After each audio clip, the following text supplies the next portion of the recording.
मनोज जरांगे यांच्या उपोषणाचा आजचा 6वा दिवस आहे। जरांगेंची प्रकृती सध्या खालावलेली आहे आणि उपचार घ्यायला सुद्धा ते नकार देत आहेत। मला काही झालं तर सरकारला सोडू नका असं थेट आव्हान जरांगेंनी सगळ्या मराठा बांधवांना केलेलं आहे।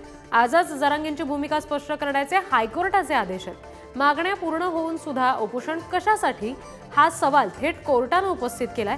तेव्हा या संदर्भात आता जरांगे नेमकं काय म्हणतायत, कोर्टाला नेमकं काय उत्तर देत आहेत हे पाहावं लागेल। प्रतिनिधी गौरव साळी यांच्याकडून आपण या संदर्भातले अपडेट्स घेणार आहोत। गौरव, काय नेमके सध्याचे तपशील आहेत? मनोज जरांगे यांची प्रकृती पहिली गोष्ट म्हणजे कशी आहे आणि दुसरं म्हणजे कोर्टाला नेमकं कधी उत्तर देणार आहेत ते? खऱ्या रिद्धी जरांगे पाटलांच्या आमरण उपोषणाचा आजचा 6वा दिवस आहे। आज जरांगे पाटील अजूनही झोपलेलेच पाहायला मिळत आहेत। सकाळचे 7 वाजलेले आहेत, पण मराठ्यांचा जमाव अंतरवाली सराटीत दाखल होण्यास सुरुवात झालेली आहे। मराठा आंदोलक मोठ्या संख्येने अंतरवालीत दाखल होत आहेत।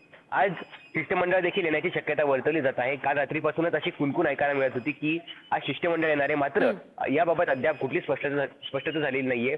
आणि त्याच जरांगे पाटलांनी काल माध्यमांशी बोलताना सांगितलं पण होतं की जर मला काही झालं तर तुम्ही सरकारला सोडू नका। त्यामुळे मराठा आंदोलक आणि मनोज जरांगे पाटील कालपासूनच जर आक्रमक पाहायला मिळत आहे, कारण जरांगे पाटलांच्या काल नाकातून रक्त आलं, त्यामुळे समाज बांधवांच्या भावना ज्या आहेत त्या तीव्र झालेल्या आहेत। समाज बांधवांचं जरांगे पाटील ऐकत नाहीये, कारण जरांगे पाटील आता निश्चयावर ठाम आहेत। काल त्यांना नारायणगडचे महंत शिवाजी महाराज आले होते, यांच्या आग्रहाखातर 2 सलाईन देण्यात आल्या, मात्र त्यानंतर जरांगे पाटलांनी पुन्हा एकदा उपचार घेण्यास नकार दिलेला आहे। आता परत एकदा जरांगे पाटलांची प्रकृती खालावण्याची शक्यता आहे।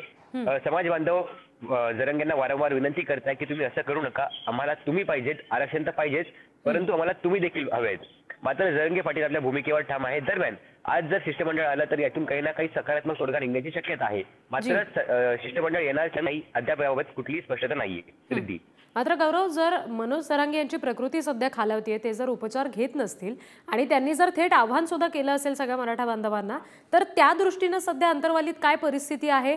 कारण मराठा बांधव कुठल्याही क्षणी त्यांचा उद्रेक होऊ शकतो अशी सध्या चिन्ह दिसत आहेत।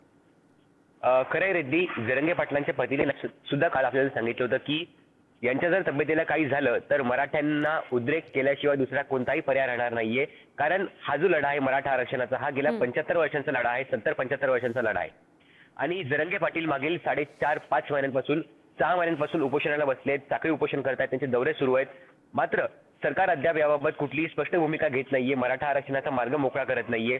कायद्याची अंमलबजावणी अद्याप बाकी आहे, मागण्या पूर्ण झालेल्या आहेत, मात्र मराठा आंदोलक जे आहेत त्यांच्यावरील जे दाखल झालेले गुन्हे आहेत हे अद्याप मागे घेण्यात आलेले नाहीयेत। सगळ्या सोयऱ्याची जी अधिसूचना काढली सरकारने, याच्या कायद्याची रूपांतर अद्याप बाकी आहे। त्यामुळे समाज बांधवांच्या ज्या भावना आहेत त्या देखील आता तीव्र होत आहेत, समाज बांधव आक्रमक होत आहेत आणि जरांगे पाटलांची तब्येत जी आहे ही खालवत चालल्याने समाज बांधव आक्रमक होण्याची शक्यता आणखी वाढलेली आहे। निश्चित गौरव, अंतरवालीत दिवसभरात नेमकं काय काय घडते याचे अपडेट्स तुमच्याकडून घेत राहू। तुर्तास धन्यवाद दिलेल्या माहितीसाठी।